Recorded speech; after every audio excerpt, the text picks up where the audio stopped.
Hi, it's Jen from Shabby Fabrics with a wonderful opportunity for you today. I'm sure you're already saying, what is this quilt? I have to have it.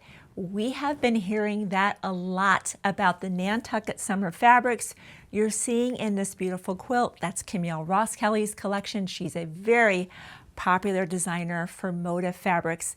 We actually introduced this quilt last year in a completely different, actually pastel color combination, and that quilt flew out the door. So we've been waiting for another collection, completely different palette, to recolor the quilt, and I cannot decide which one I love more because this is also incredibly beautiful, and I feel like the colors, maybe you have an ocean home or vacation home. I just love this kind of summery look. Again, hugely popular collection. So the opportunity today is you're able to reserve this kit. We have fabric coming inbound to us right now to be able to make these kits. So just like before, you're getting all the fabrics that you need to make this quilt, including your binding, and we have a backing option. But wait, there's more. As they say, you're not only getting these amazing fusible grid on point by 10 Sisters, all of this incredible perfect patchwork was made with not one pin. It's an incredible process. I've already filmed a tutorial on that, so be sure to check that out. I'll remind you about that a little bit later on in our overview video.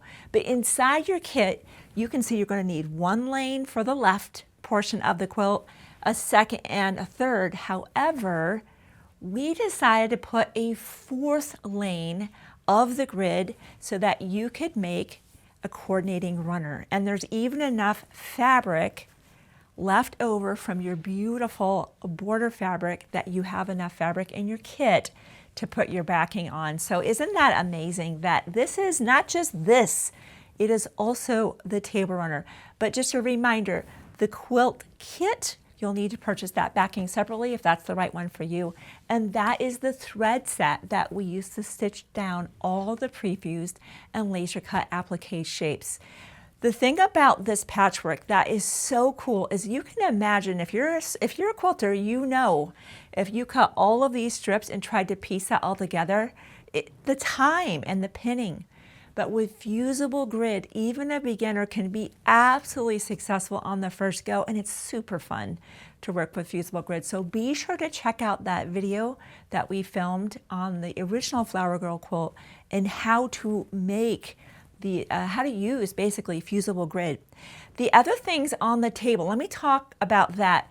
Notice I couldn't resist adding a scalloped treatment to the outer border. I thought it was just very a feminine touch. You don't have to do that. You're getting plenty of fabric that if you just want to have a straight border, go for that. That's fine. But if you want to have the same scalloped kind of feminine treatment to that, be sure to also reserve, when you reserve your kit, your backing, your thread set, the scallop vines and waves template. And I've also filmed a video on how to use this tool. This is by Quilt in a Day. I love this tool. This is the only tool I use when I decide to make a beautiful scallop on a quilt. Again, just a nice, pretty touch to a quilt. The other things that I'd love to recommend that we found significant making our sample is a light box and the applique mat. And the reason we do that is we give you a layout diagram, of course, showing you both this strip as well as the one here, that you can just tape all of those together and have these nice long runs. Well, you have a chance to pre-assemble these units ahead of time. So once you add your vine, then you're just throwing on your flowers and you're on your way. But again, I cover that in the tutorial, and be sure to check that out if you're curious. The other things, of course, that are going to be important to you, good thread, good rotary cutter. We also have a super nonstick size 80 needle, and that is for doing machine applique because these do have heat and bond treatment on the back. And of course, that needle is specifically engineered for fusible grid. Be sure to pick up the Wonder Clips if you haven't already done that. If you are going to go with that scallop binding, you're going to be wanting to cut that on the bias. I like to attach my binding here roll it to the back, clip it with my Wonder Clip, and then either stitch that down by hand or by machine. But the most important thing, especially this collection, I already know Moda is sold out of this collection. We have made a guess at the number of kits and we cannot add to this. So if this has to be in your home, or maybe you're making it as an amazing gift, don't do anything else before you head to the website right now to reserve that kit. Grab the perfect backing, the thread set, and if you want to have this beautiful scallop border, be sure to pick up the scallop vines and waves templates and any other notions you might need.